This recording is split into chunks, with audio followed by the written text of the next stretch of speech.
जो मुहावरा सुना है वो एक बार और सुनाओ जरा दर्शकों को। अरे चौधरी साहब बड़े परेशान हो जाएंगे आपके दर्शक। मैं कह रहा नक्शे का नाक कटा सवाब लायन और बड़ा। ये कृपा करके अन्यथा न ले। मेरे साथ में अभी भी झगड़ा हो गया था। मैं एक टीवी चैनल की डिबेट में बैठा था। मैं उसमें ये कह दिया कि भाई 400 पार 400 पार। तो मैं उसमें ये बोला कि भाई 400 पार तुम तो कहोगे, क्योंकि वो सलमान खान की मूवी का डायलॉग था, जो जीजा जी बोलेंगे मैं वही करूंगा वही करूंगा। तो भाजपा वाला जो है बुरा मान गया, कह रहा मोदी जी को तो आप मेरा जीजा बता रहे। तो इस बात पर बवाल मच गया चौधरी साहब। तो यहाँ कोई ये ना समझे कि भाई मैं मोदी जी के लिए शब्द यूज कर रहा। समझने वाले समझ गए, जो ना समझे वो अनाड़ी है।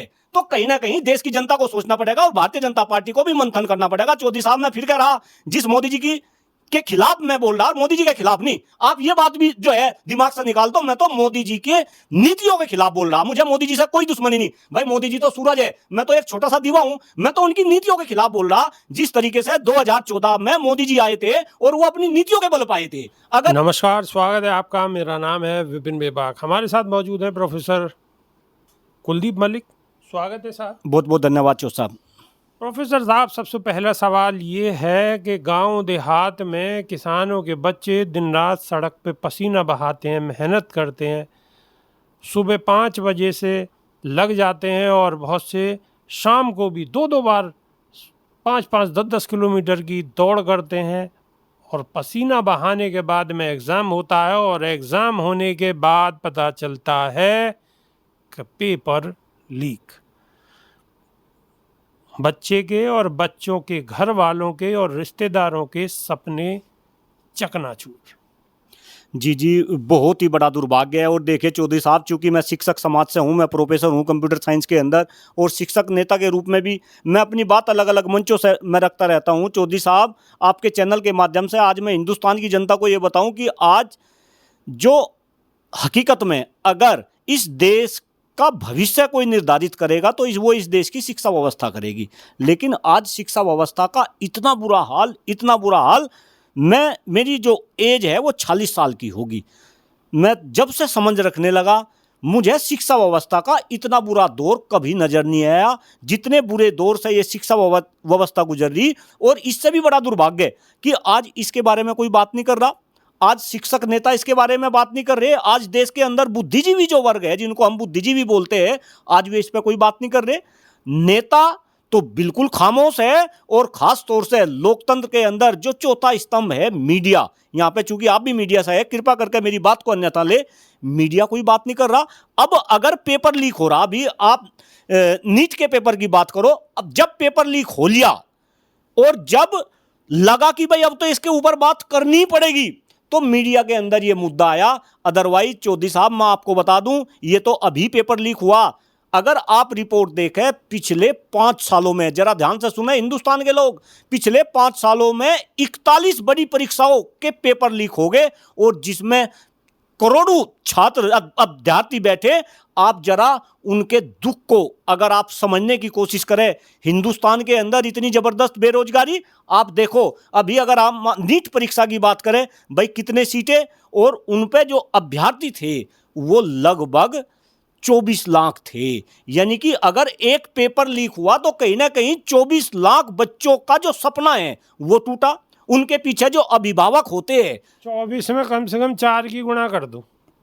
बिल्कुल आप 24 में 4 की, यानी कि कहीं ना कहीं संख्या 1 करोड़ के पास चली गई। तो कहीं ना कहीं 1 करोड़ लोगों का इसमें जो है, बिल्कुल ये समझो कि भाई वे तो बिल्कुल टूट गए। चूंकि जब बच्चा मेहनत करता है, हम भी माता पिता है, हमारे भी बच्चे हैं, और मैं तो शिक्षक हूं, मैं देखता हूं, अरे खास तौर से जो गरीब परिवार का बच्चा है, कैसे उसके माँ बाप पैसे उसके ऊपर जो है खर्च करते हैं। और अब तो सारी की सारी भाई शिक्षा व्यवस्था के ऊपर इतना पैसा लगाना पड़ गया। आप देखो भाई, शिक्षा का प्राइवेटाइजेशन होगा, वहां पे भारी भरकम फीस देंगे, इसके बाद वो कोचिंग में जो है पैसे देंगे, कोचिंग के अंदर कितनी फीस, फिर अगर कहीं बच्चा दिल्ली एनसीआर में रहेगा तो कम से कम 10-12 हजार रुपए का उसका खर्चा वैसा। तो कहीं ना कहीं जब बच्चे परीक्षा की तैयारी करते हैं तो अभिभावक की भी जो है कमर टूट जाती है। लेकिन जब बच्चा पेपर देता है और कहीं ना कहीं बच्चा ये आस लगाए रहता है कि भाई मेरा नंबर इस में आएगा, मैं सफल हो जाऊंगा, तो बच्चे को पता चलेगा कि पेपर हो गया लीक। तब देखिए कि किस तरीके से वो बच्चा आहत होता होगा, वो परिवारजन जो है आहत होते होंगे, उनके सपने चूर चूर हो जाते होंगे। लेकिन यहाँ तो किसी को फर्क नहीं पड़ता। खास तौर से अगर मैं सरकार की बात करूं, जिस तरीके का धुलमिल रवैया सरकार का है, और सरकार के साथ साथ दूसरे लोग खामोश है, मीडिया के लोग खामोश है। क्यों भाई, कैसा काम चलेगा, कैसे ये देश आगे बढ़ेगा, कैसे शिक्षा व्यवस्था में सुधार होगा? और खास तौर से चौधरी साहब, शिक्षा व्यवस्था के अंदर, यहाँ पे शिक्षा व्यवस्था के अंदर अगर हम इसका वर्गीकरण करें तो इसके अंदर आपके छात्र आगे, इसके अंदर आपके शिक्षक आगे, और इसके अंदर आपके अभिभावक आगे, और चौथे लोग इसके अंदर प्रबंधक आगे। चूंकि अब प्राइवेटाइजेशन होगा तो मैं प्रबंधकों को भी ले रहा।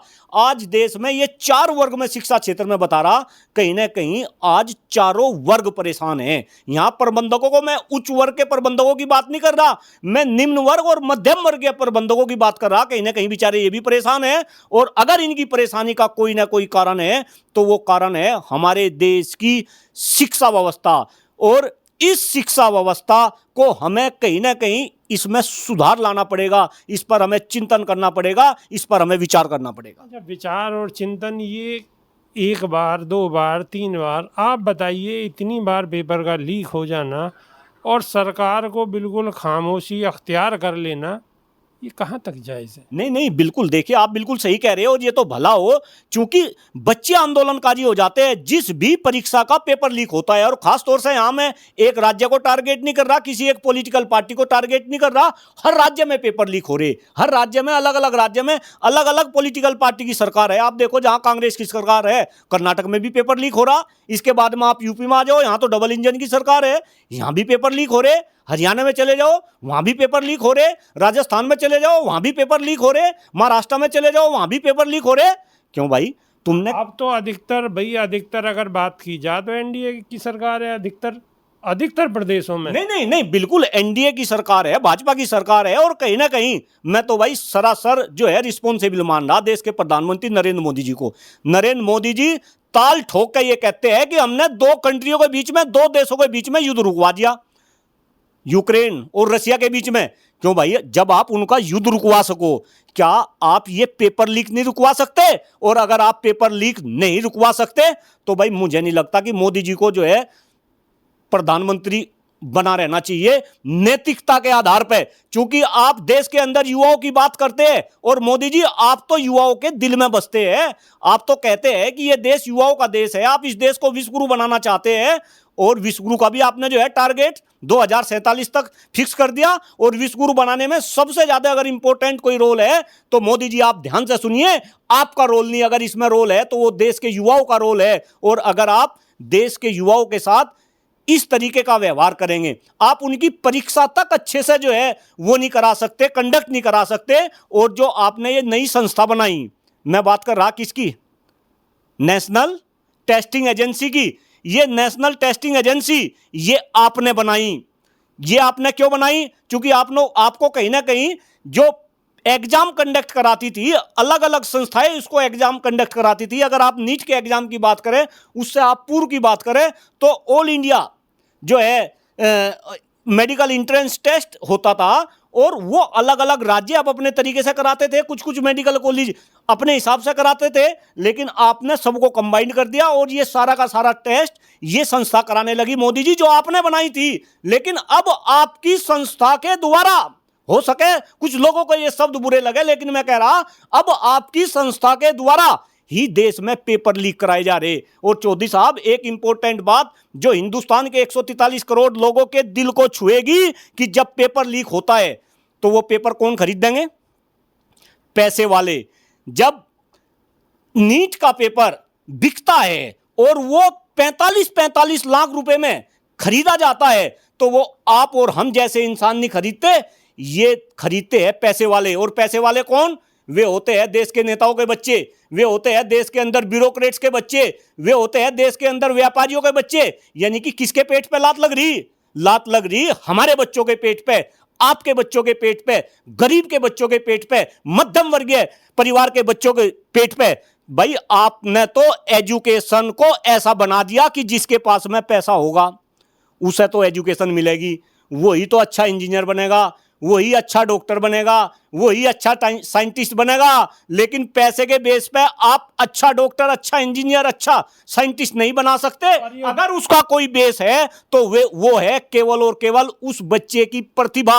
आपको प्रतिभा के बल पे युवाओं को आगे बढ़ाना पड़ेगा, ना कि पैसे के दम पे जो अभी फिलहाल हो रहा।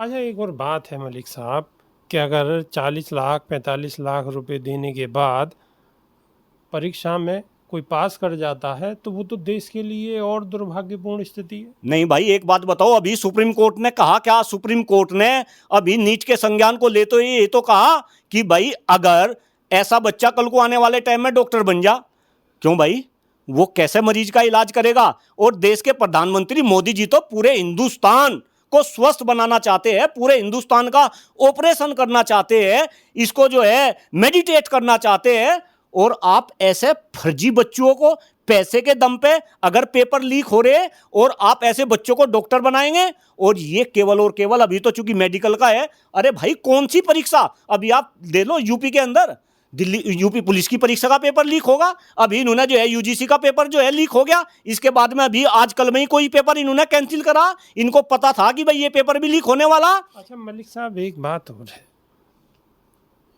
युवाओं के जो एग्ज़ाम दे रहे हैं उनके पेपर लीक हैं, किसान अपनी किसानी से परेशान है, उन्हें दाम नहीं मिल पा रहा, एमएसपी की बात चर्चा में ही चल चल के रह गई, किसान आज की डेट में भी आंदोलन कर रहे हैं पंजाब और हरियाणा के बॉर्डर पे।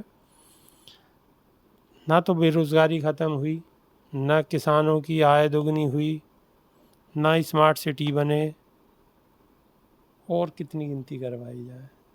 नहीं, फिर उसके बावजूद भी तीसरी बार प्रधानमंत्री मोदी जी चुने गए। नहीं, प्रधानमंत्री मोदी जी चुने गए, लेकिन मोदी सरकार नहीं बनी चौधरी साहब। और मैं खास तौर से आपके चैनल के माध्यम से, चूंकि हम मुद्दे से भटक गए, हिंदुस्तान की जनता को बधाई देना चाहता हूं। और ये खुद मोदी जी ने भी स्वीकार करा। मोदी जी भी अब ये कह रहे कि मोदी सरकार नहीं, मोदी जी भी क्या बोल रहे, एनडीए सरकार, एनडीए सरकार। आप देखो, जो पहला उद्बोधन चुनाव के परिणाम के बाद जब बैठक हुई और उसमें पहला उद्बोधन मोदी जी ने दिया 72 मिनट के भाषण में, उन्होंने न तो भाजपा का नाम लिया, ना उन्होंने मोदी जी का नाम लिया, केवल और केवल एनडीए सरकार, एनडीए सरकार, एनडीए सरकार। तो मोदी जी तो अब रहे ही नहीं।